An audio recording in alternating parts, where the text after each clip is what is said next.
All right, let's go ahead and open up to Ephesians 2. Ephesians 2, that's where we've been at. We've been focusing on the course of the world.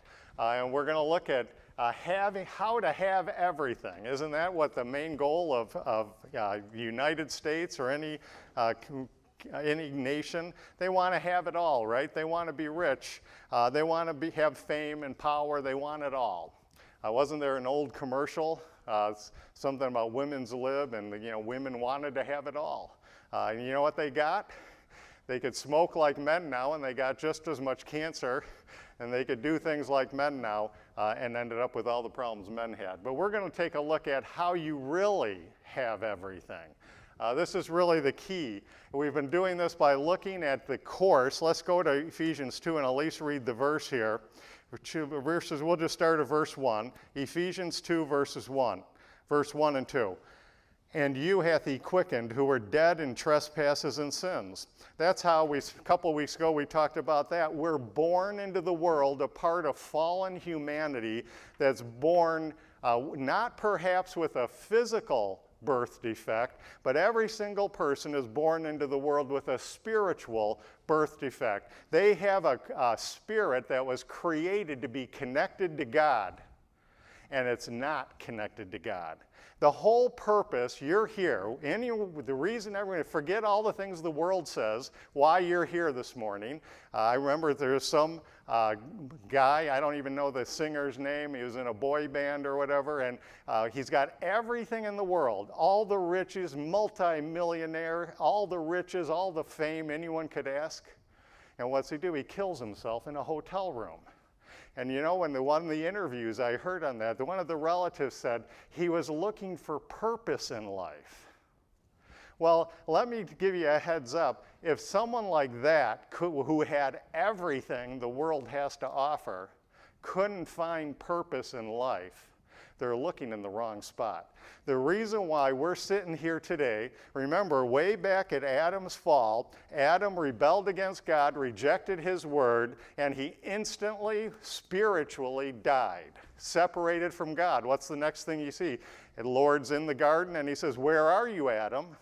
He's separated from God spiritually dead. But what is also true, he didn't physically die for another, 800 or 900 years. God allowed humanity to have the gift of temporary physical life, so that we can receive the love of his Son at the cross unto eternal life.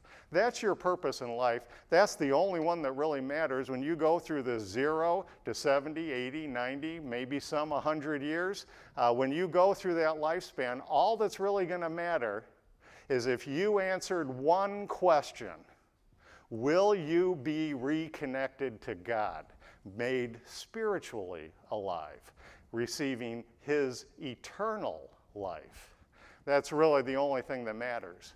That's the purpose. That's the purpose why you're here, because you have a loving God who cares and loves for you so much, even though we're ungodly sinners on enemy status before him.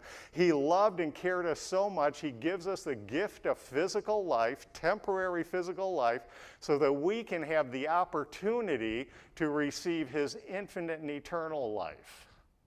There's your purpose in life. Once you have that purpose, everything else kind of falls by the wayside. Everything else kind of falls in place. We're going to look in a few slides. Paul is going to give us himself as an example of this. But I thought it'd be worthwhile. Last week, we're not turning back to Genesis. We kind of looked at Genesis 1 to 5, and we looked at the course of the world. And so to kind of get a better idea on what Satan's course of the world is, we looked at what God's original course of the world was. And we saw that humanity was created to be dependent upon God. Now, you see, that's the satanic deception. You know what Satan's going to come along? What the world says? The world says we can declare our independence from God and we'll actually become independent. We can become our own little gods. We can rule our own little universes. We can decide what's right and what's wrong. We don't need God. But that's not the way humanity was created. Humanity was created to be a dependent creature. It would be like someone coming in, rolling a car in and saying, Ford designed this car to be independent and just run on its own dust. And you'd all laugh, right? You'd all laugh because that's ridiculous. A car wasn't created. It wasn't designed to run on itself or nothing. It was designed to run on gasoline. It's not going to run unless you put the gasoline in the tank. Well, humanity was created not to be independent. It can't run on its own dust. It can only run on God. The gasoline, I guess you could say, if you want to carry the metaphor, the gasoline of God. And so humanity was created to be dependent on God. Believe in Him, rely on Him, obedient to His truth, bring God into things and rely on His word. He created humanity, male and female. Now just think, when you see these basic points, think about the world around us today, and you'll understand why the course of this world and the course that began with the course of Cain way back at the fall, how it goes against God's course. God created them male and female. God created that male and female when they grew up and they became a man and a woman. God provided them with a marriage contract, through which that marriage blessing and contract, they would come together and form one flesh. And the thing about that one flesh is now it's a productive human entity in that it produces children. It produces fruit. You can now be fruitful and multiply. He created humanity to be dependent on Him and created them in a manner in which they could impart life to their children, physical life to their children and for generations to come. Be fruitful and multiply. And the goal of humanity was to go out into the earth, nuclear families made up of one man, one woman marriages, male and female, go out and bring, as it says, replenish creation, replenish the world, bring God and His things in, subdue the world, push Satan and his things out. That's the purpose of humanity. Anything else that's operating contrary to that is contrary to God. That's the purpose. So now you can imagine, when we looked at the fall, right after fall, remember Adam and Eve had two children. We had Cain and Abel. What does Cain do? He murders Abel because he was rejected, offering the wrong sacrifice.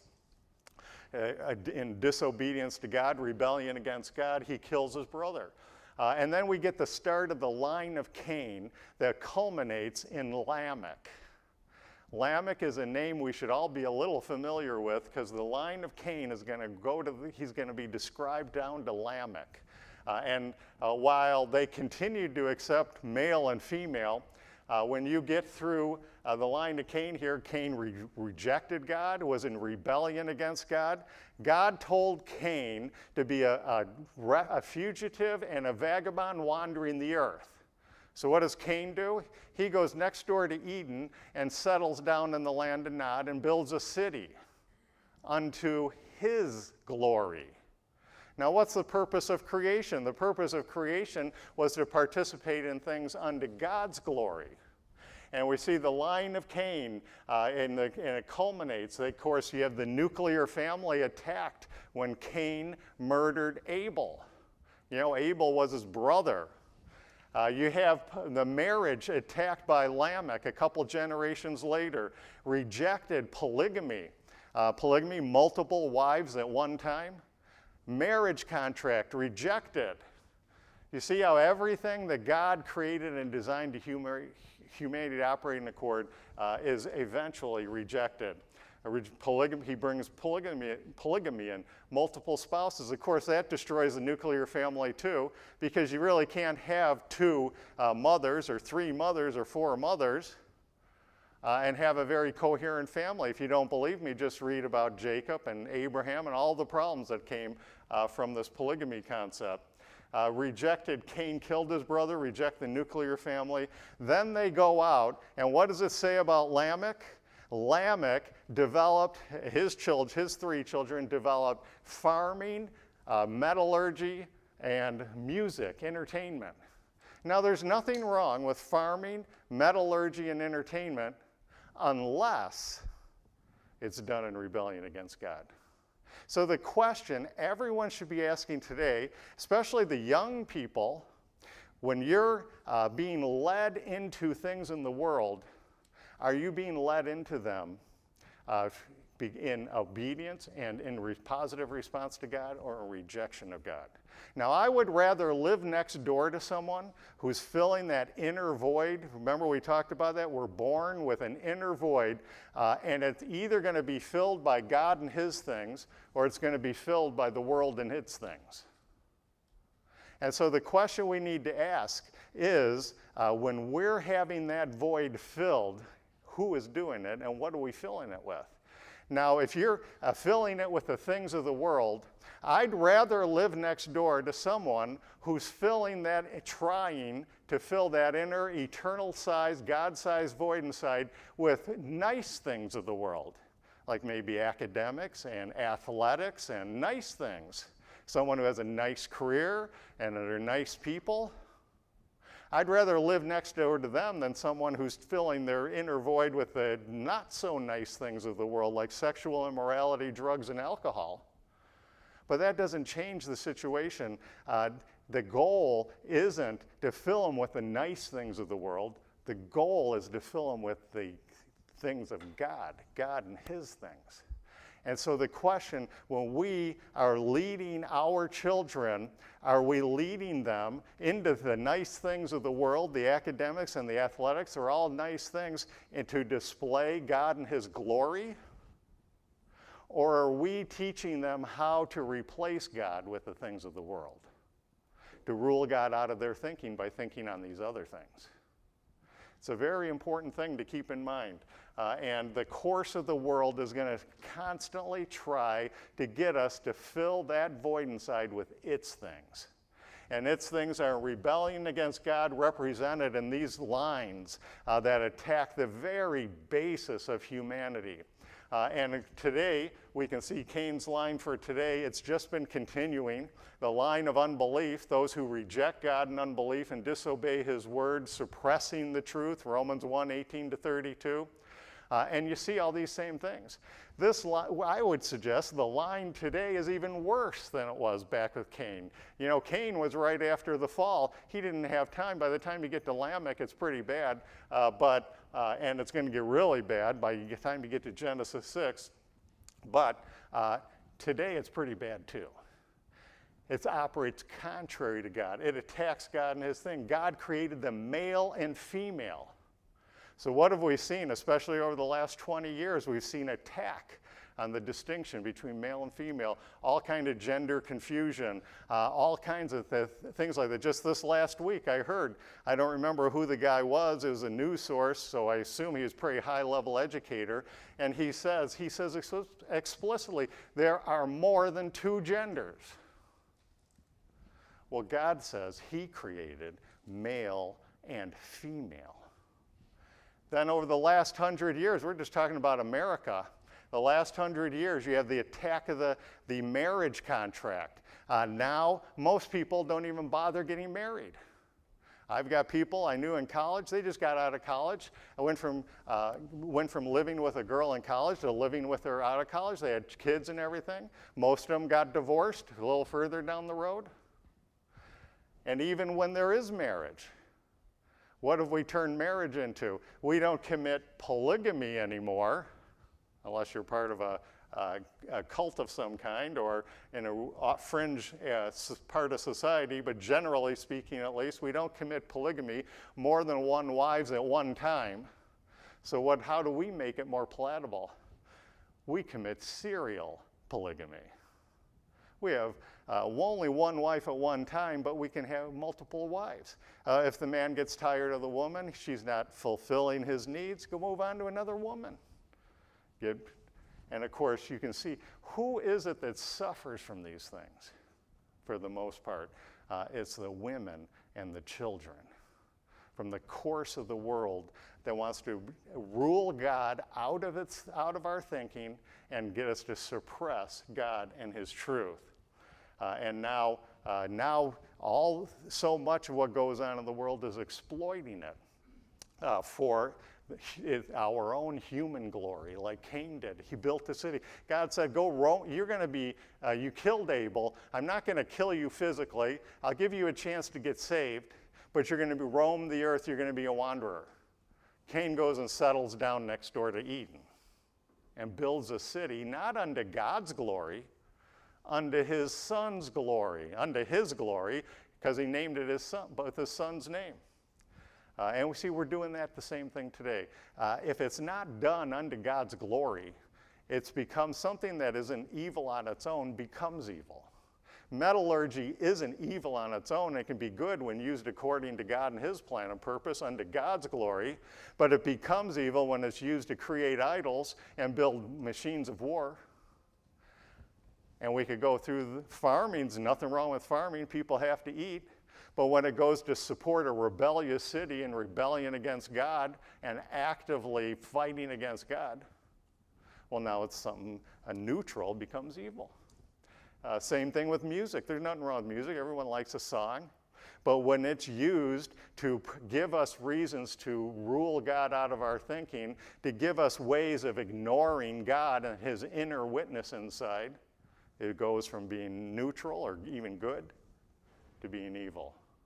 And that's the course of this world. And the course of this world, if you're not being filled with God and his things, I can say something with 100% certainty based on the scriptures, you're being filled with the world's things. And how do I know that? Because Romans says you weren't created to be independent. You can't fill it with your own things. You were created dependent. You're either going to be dependent on the benevolent God and his things, or you're going to be dependent on the malevolent gods of this world, headed up by Satan, and be filled with those things. It's a simple choice. And you know how one of the most deceptive things is we rule God out of our thinking and we replace him with the nice things of the earth. And no one complains about that. He's nice, he's in athletics, he likes sports, he does all this, yeah. But if it's to replace God, if it's a way you use to get away from God, if you use that as a substitute, think about those things so you don't have to think about God, then it's really no better than the other things, ultimately. So God's course of the world, it has the greatest detrimental effect on the whole world, but especially women and children. And that's the horror of it all. That when it destroys that nuclear family, destroys, and you could almost, to that course, you can almost see him going backwards, right?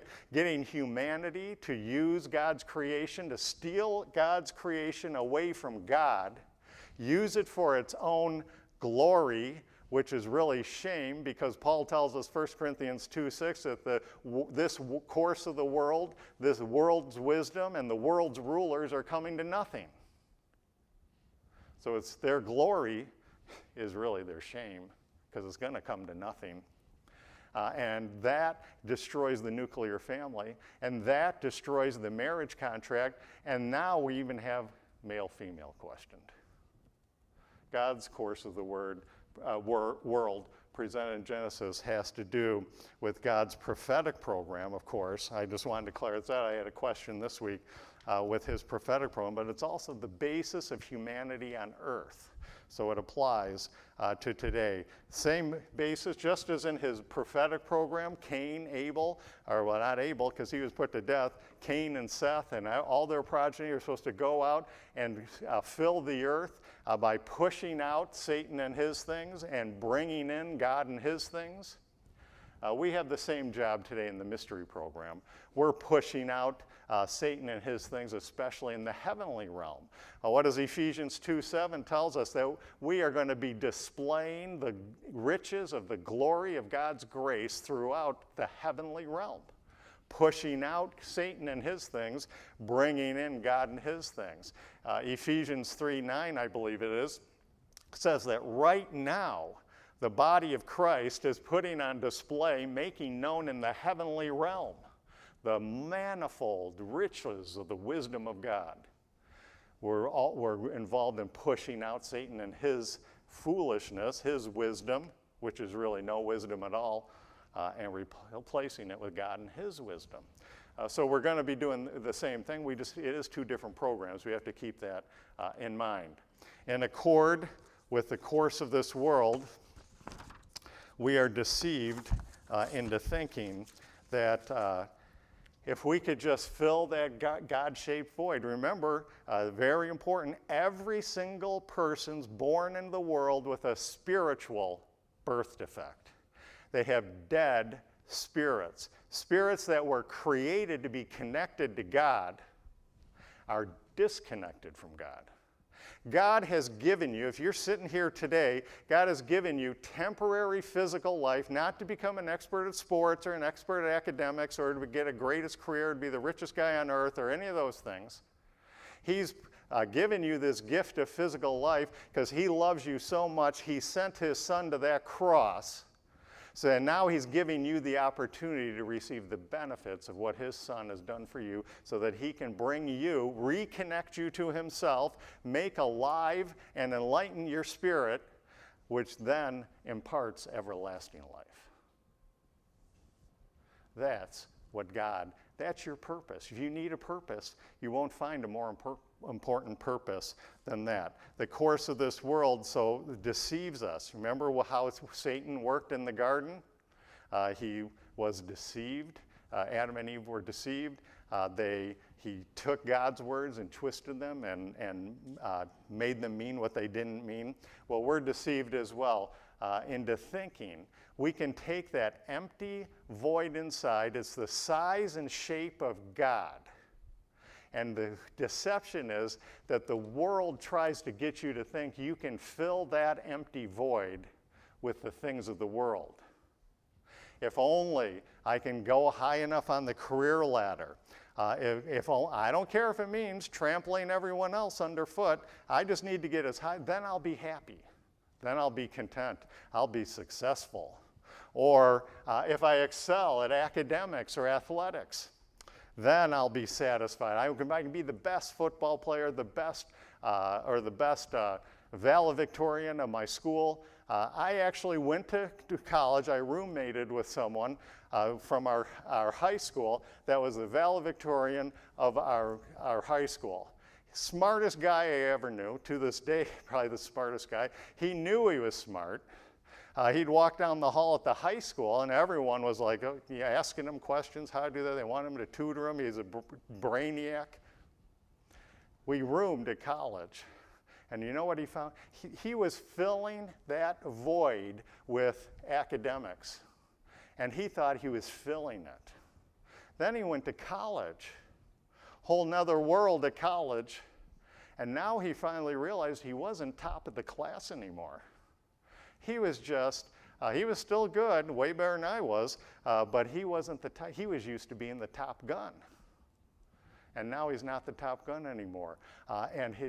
He thought he could fill that empty void inside with academics. Then he found out all the academics in the world can't fill that void. And he loses that, and he became an alcoholic. He resorted to the bottle. We tried to help him and everything. His parents came, and that year he dropped out, and I don't really know what became of him. That void is too big. Athletics. We knew a family who was he was a coach at a high school, and he was very into sports. The whole world revolved around sports. He wanted to be a famous sports guy. I don't remember now if it's football or what sport he played. He never got it. The coach never got it. The dad never got it.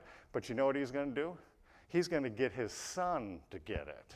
What he failed at, his son's going to do. He's going to make his son into his own image, and it's not even a real image, right? Because he didn't even make it. And so as coach, he brought his son through that. His son was the star player at the high school. And he goes there, he's going to go into the college sports and maybe, the pros and go into the college sports. Then he left high school and went to college. And he wasn't even in the running. And he was destroyed from that, and it destroyed the family for a time anyway.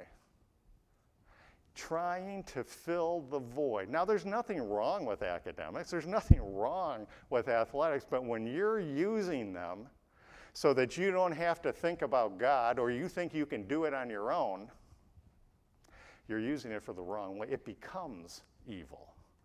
All the academics in the world, all the careers in the world, all the athletics in the world, as good as you are, you can be the best in the world, and I'll tell you one thing right now, it's not going to be enough.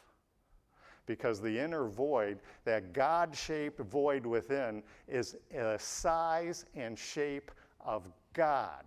And God is infinite and eternal, and the only way that's going to be filled, fully satisfying, is by God. We think we can find a spouse. Okay, we'll trap a spouse. We'll get our spouse to fill our needs. I'll find this really nice girl, and I love her, and she's really great, and she's perfect, and she's going to fill my needs. I'm going to marry her, settle down, or a husband, a man. I'll get my wife or my husband to do that. Then I'll be satisfied and happy. I'll make a family. Then that's what I need. I need a family.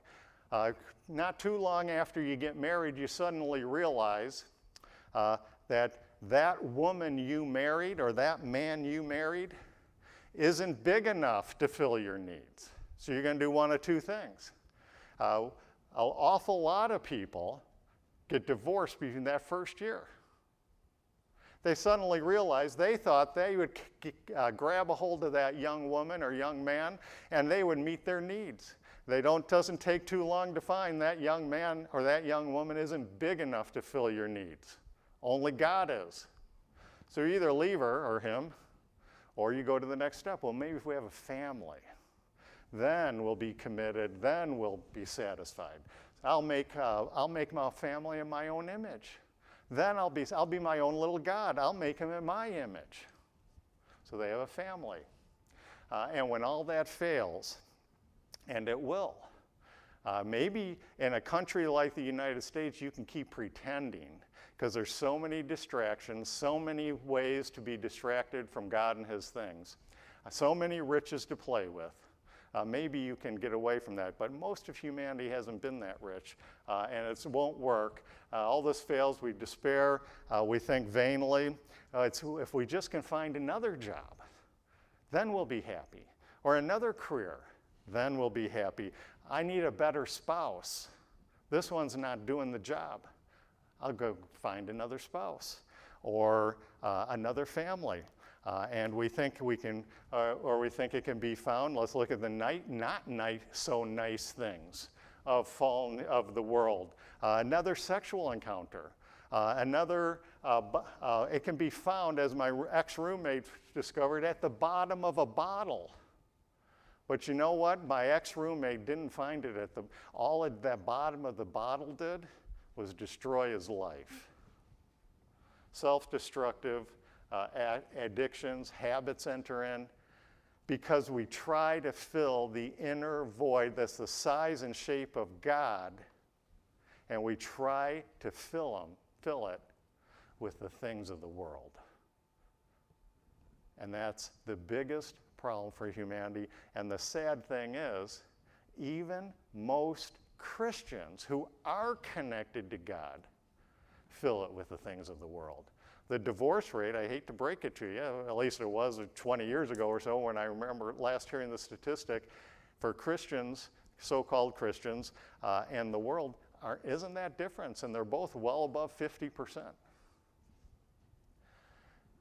You have to be, first of all, of course, salvation, be reconnected to God through his Spirit's empowering, enlightening, and enlivening your spirit.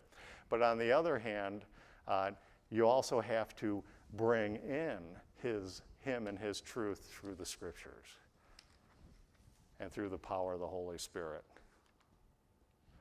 You can have everything the world offers. You can have it all. You can have everything the world offers and have nothing.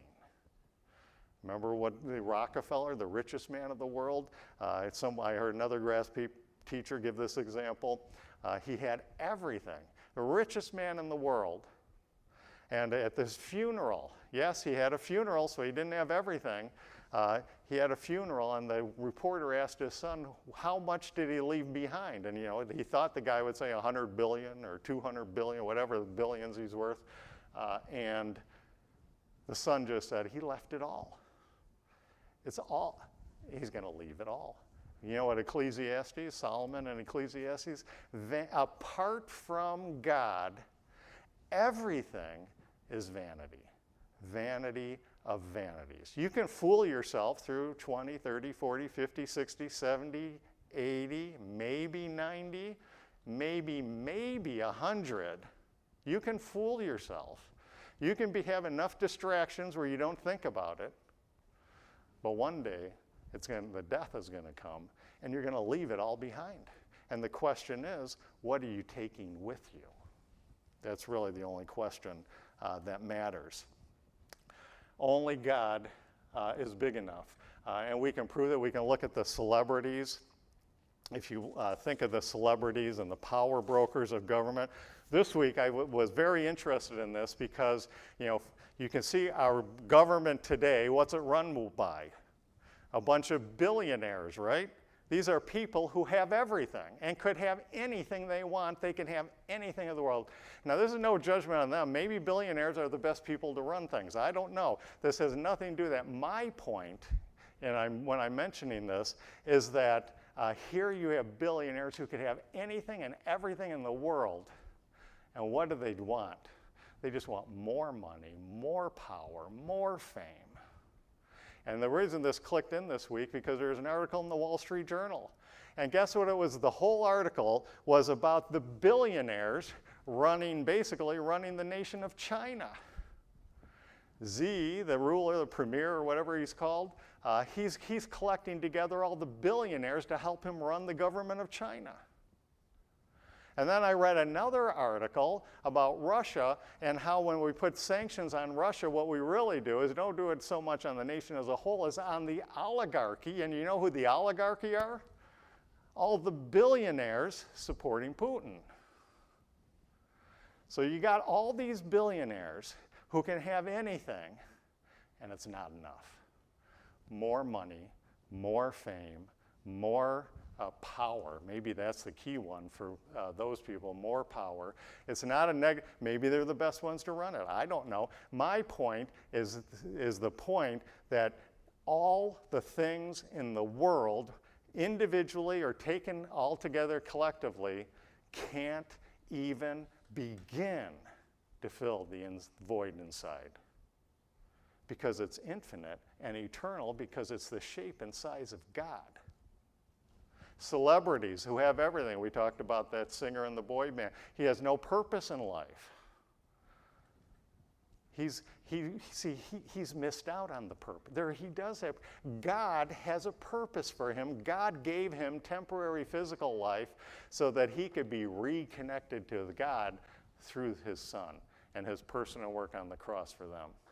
Only God is big enough to quell that inner beast, satiate the soul, fill the spirit, fully satisfy the heart. Apart from God, as Ecclesiastes says so succinctly, apart from God, you can have everything the world offers, the celebrities and the power brokers and the billionaires. You can have everything the world offers and have nothing. And have nothing. We can hide from this truth, and it's easy in a country like the United States. We're so rich. We think this is normal. Well, maybe we got to be more realistic with our history. We're just in this little bubble. Most of humanity has lived under dire poverty. Most of humanity never had health insurance. Most of humanity has lived in a time when the average lifespan was in the 30s and 40s. Most of humanity has lived in a time when babies born into the world, over 50% of them died. We're just in this little bubble. We're very lucky. I would rather be physically wealthy than physically poor, but you see, when that physical wealth becomes our way of ruling God out of our thinking, it's an evil. We have so many distractions. We just got more money, more things more toys. You know, isn't there that saying, whoever dies with the most toys wins? Well, of course, it's said tongue-in-cheek because everyone knows you don't really win then, do you? Only God's big enough to do that. Apart from God, all is vanity. So with God, here's the key thing that we want to transition to. With God, however, with God, you can have nothing of the things of the world and have everything. That's very important to see. You can have all the things of the world individually or collectively, and it won't even begin to satisfy you, your most basic fundamental needs. Or you can have God that can instantly and eternally fully satisfy your most basic fundamental needs.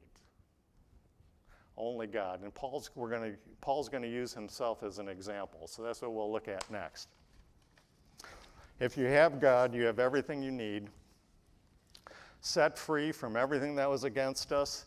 All those things we read in Ephesians 2, 1-3, set free from sin, set free from death, set free from the course of this world, set free from the prince of the power of the air, Satan, set free from their own selfish lusts and the lusts of the flesh, set free from all that, everything that was against us, and united to God through Christ, and where everything is for us.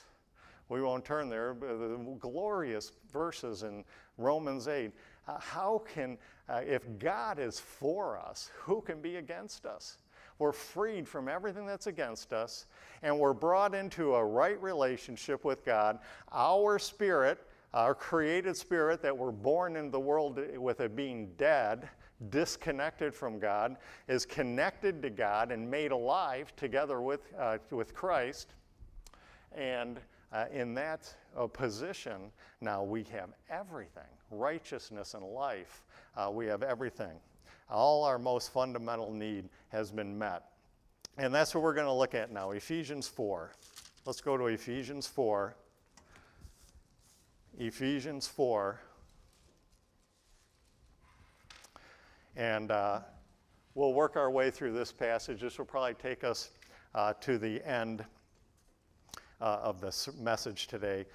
So we'll work our way, see how far we get. It's because you know me in Philippians, right? If I don't let me stray too far out of this passage, because if I go back to chapter 2, we're in deep trouble. We'll never get out. I'll probably be there for 3 weeks. So I'm going to try and stick here to the end. Of course, the first half of chapter 4, verses 1-9, we've covered in depth many times. So we'll just pick it up here in verse 10. Now let's get a little bit of the background. Paul is in prison. Now this isn't one of the cushy prisons that they send, some of the rich people here to, where they have a TV and their own cell and maybe fancy food. This isn't a prison like that. This is a Roman dungeon prison. And he's in prison, so it's pretty safe to say he doesn't have a lot of the things of the world. But you know what he's going to say? It doesn't mean he doesn't have everything. And that's what we're going to look at here. So he's in jail. The Philippians have been trying to send him, I guess we'd call it today, a care package of physical things to help him in his difficult time in prison. And they're going to send it. They finally sent this care package. And so let's pick it up there in verse 10. Philippians 4, verse 10. But I rejoiced in the Lord greatly, that now at last your care of me hath flourished again. So he rejoices greatly that they've sent him a care package.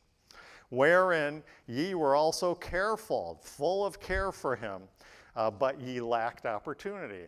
So they remember, Paul's in prison, the Philippians have been trying to put together a care package for him, and I don't know all the specifics. We know that the Philippians were deeply persecuted, so they might have had trouble putting together a care package because they were persecuted.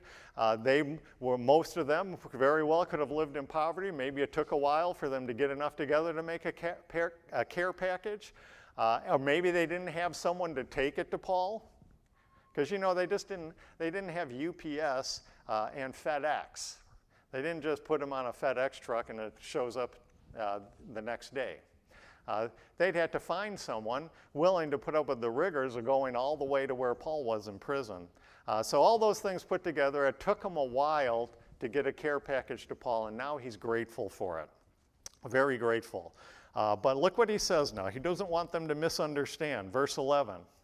Not that I speak in respect of want, in respect of lack, in respect of need.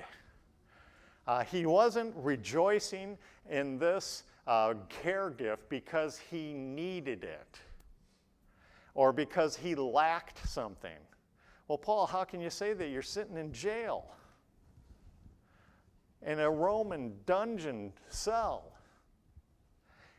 He doesn't want them to think that he was in a need. He didn't need that. He had his needs met other ways, in another way, not other ways, in one other way. And he says, not that I speak in respect of want, for I have learned in whatsoever state I am. So before he went to jail, he was in the state of being free. Now he's in a jail, and now he's in a state of being in prison. Whatsoever state I am, therewith to be content, to be fully satisfied, to be fully satiated. And we're going to see as we go through this passage how he can sit in jail without anything of the world, without any of the things of the world, incarcerated in a jail cell, and he could still say he has everything.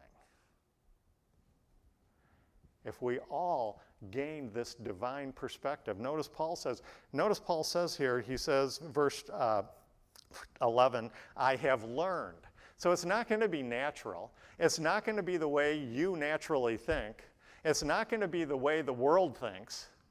It's not going to be the way Satan thinks. This is something he had to learn. And who did he learn it from? He learned it from God, working in his life through the Word. I have learned in whatsoever state I am therewith to be content. Isn't that what we're really all looking for? To be satisfied, to be satiated, to be content. And he can do it in any situation. Verse 12.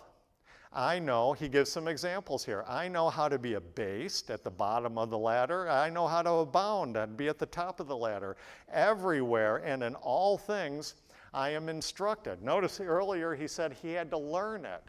Now he says he's instructed in it. Both to be full and to be hungry, both to abound and to suffer need, physical need. He still has all his needs fulfilled. And so we keep asking the question, how can this be, Paul? He had to learn it, and he had to be instructed in it, because it wouldn't come from human wisdom. It won't come from the wisdom of the world. It won't come from Satan and his lie. He has to get it from God. And what's interesting here is the word instructed there. This is the only time, the underlying Greek word, this is the only time the underlying Greek word's used here, and it's the word for initiated into a mystery, into a secret. This is so foreign to human thinking that God had to bring Paul into this secret. He had to teach him about this secret, this divine wisdom. And a secret that said you can have none of the things of the world and still have everything. And that's what we're going to look at Paul here. I can do, how is this possible? He says he's instructed, he's brought into a mystery. And remember, Paul's whole program is called the mystery, right? So I find it a little humorous here that now he's been instructed in another mystery. It's a different Greek word for mystery, but it's that same type of idea, and that he can be full without any of the things of the world. Would it be we could all live like that? Verse 13, how is this so? How is this so? Verse 13, I can do all things through Christ which strengthens me. Well, it's because Christ is working in and through him.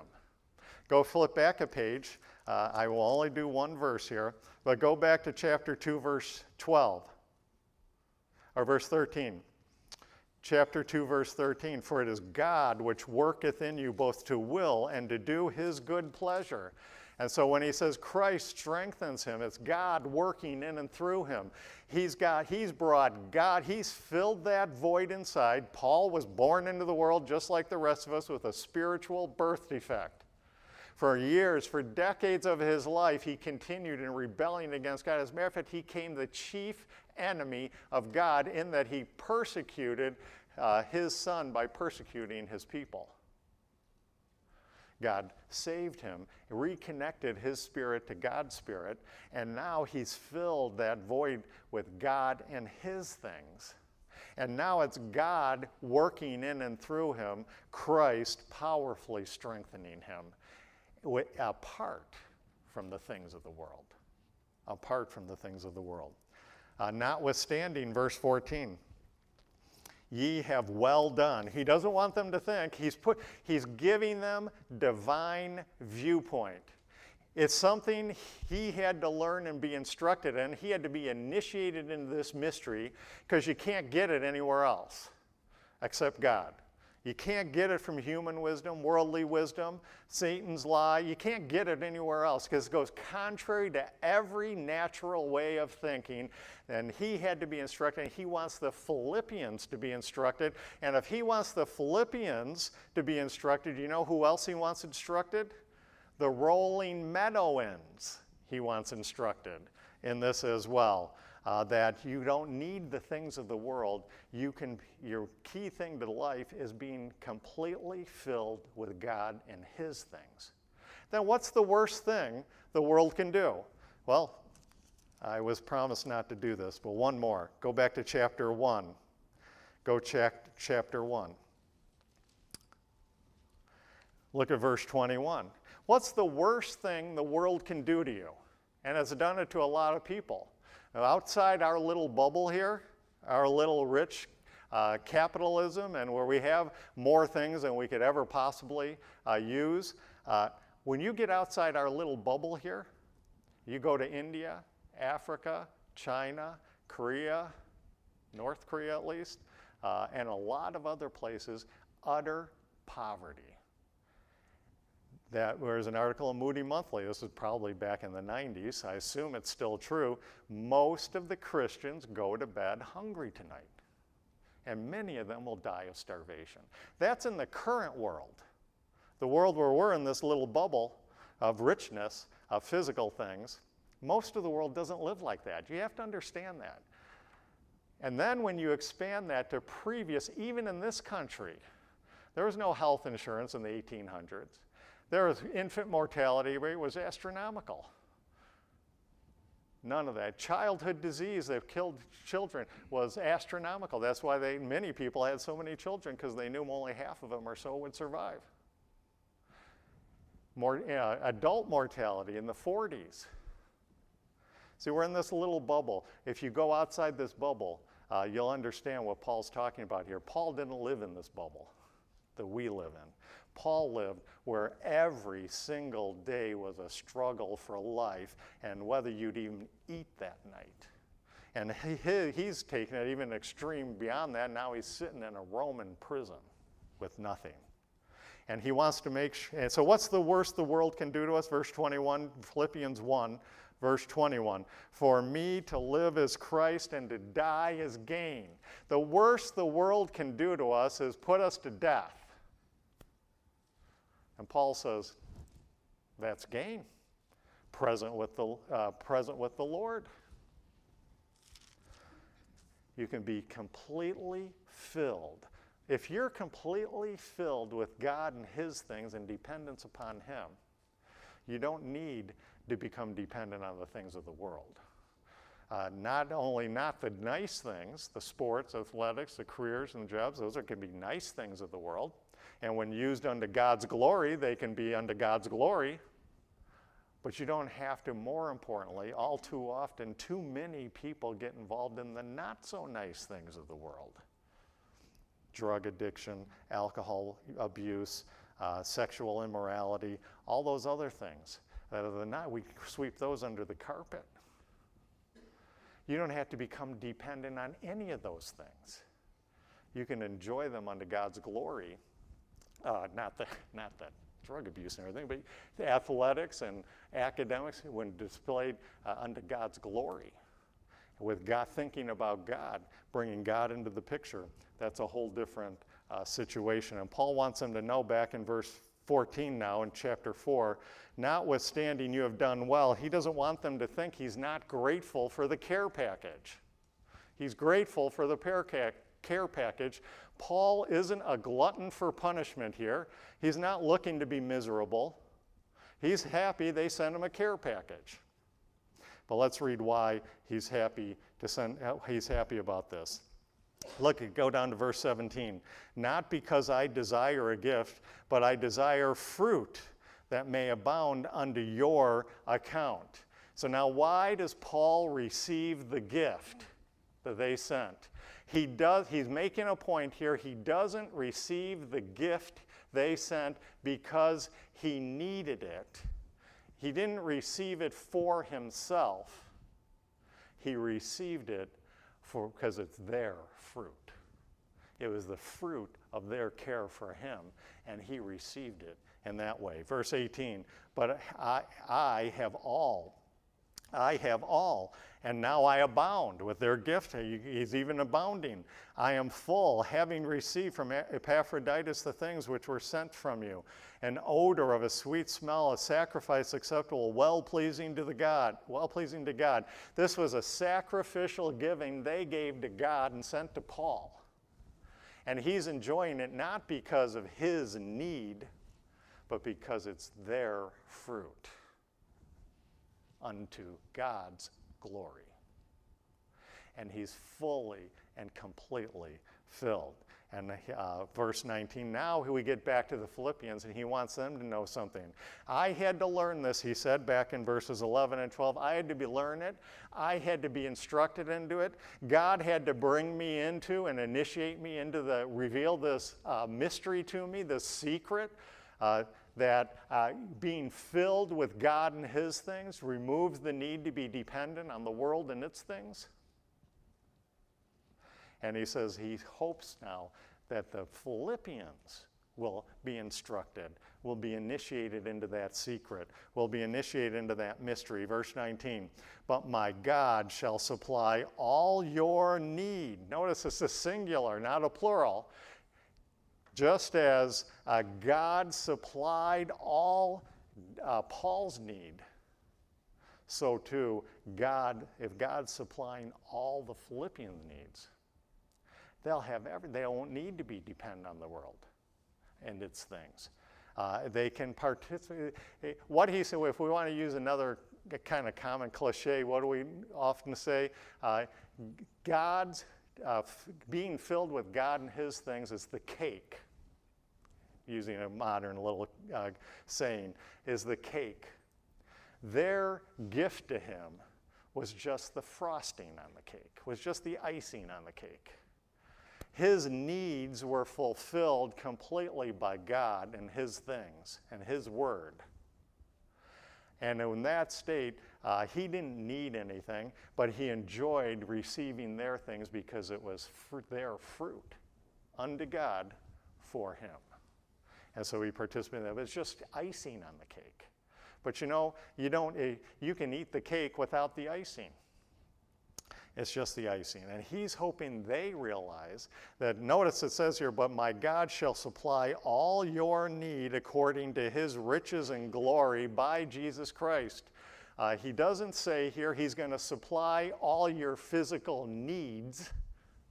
He says goes contrary to the whole passage. So the whole passage is Paul saying he didn't need their physical things, but he was grateful for them.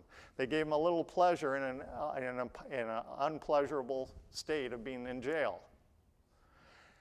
God was fulfilling all his needs. The riches of the glory, and that takes us back to Ephesians 1 and 2. How many times do we read about we're participants, the displayers, the praisers of the riches of the glory of his grace?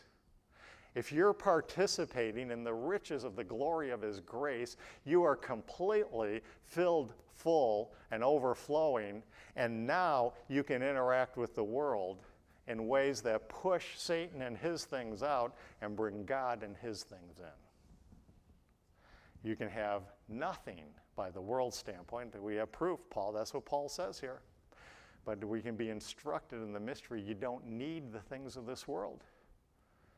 If you have God and his things, you have everything. Whatever the world deals you, you have everything. Absolutely everything. Let's look at a couple, and we'll close by looking at a couple just shorter verses here. We've looked at that passage as a whole. Go to 2 Corinthians 8. Drive this point home. 2 Corinthians 8. 2 Corinthians 8, verse 9. It's wonderful. I would rather understand a passage in its context, and if you have to sacrifice, memorize it word for word, well, you've got a Bible. You can read it. I think it's more important than take a verse out of passage and memorize it just to say you've memorized and not really understand what it's talking about.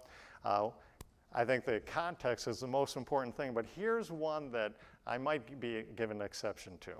2 Corinthians 8, verse 9. For ye know the grace of our Lord Jesus Christ. You know what the grace is? Grace is everything God is free to do for you and me because of what his son did on the cross of Calvary. I made the poem. I didn't come up with the saying, but I turned it into a poem. So you can all thank me afterwards. Verse 9. For ye know the grace of our Lord Jesus Christ, that though he was rich, he was absolute God, complete deity, he had all the prerogatives and attributes and benefits of God, but he didn't use them for his own advancement. He used them for the advancement of others. And the others were ungodly sinners on enemy status before him, namely you and me. Verse 9. That though he was rich, yet for your sakes he became poor, that ye through his poverty might be rich. If you have the riches of the grace of Christ and his work for you on that cross, received by faith, believing on him, depending and believing on him, if you have the riches of his grace, you have everything. You don't believe me? Go flip over a page. Look who's saying this.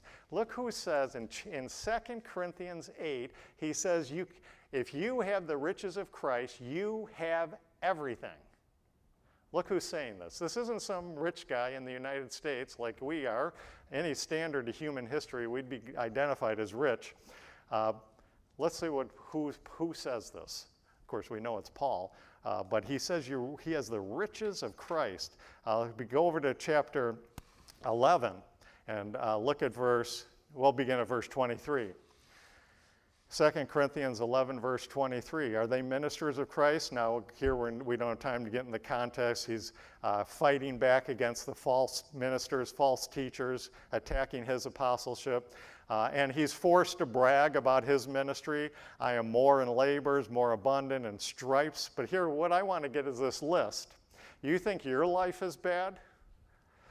Get a load of this. In stripes above measure. That means he's whipped more than he can count. In prisons, more frequent. In deaths, often. Of the Jews, 5 times received 40 stripes save one. Evidently, the law allowed them, or at least the traditions of the Pharisees, and allowed them to whip someone 40 times, and then the whipper, because he didn't want a chance of not counting right, would only do it 39. Isn't that merciful? Isn't that merciful? 39 times, 5 times. Thrice, 3 times I was beaten with rods. Once I was stoned. Now remember, when stoned, it's not the way we talk about stoned. Someone didn't pick up a pebble and toss it at him. Stoned is usually the whole process. They threw large stones at him until he was dead. Thrice I suffered shipwreck. A night and a day I have been in the deep. Just read the book of Acts and you'll know every time Paul stepped on a boat, it sank out from under him.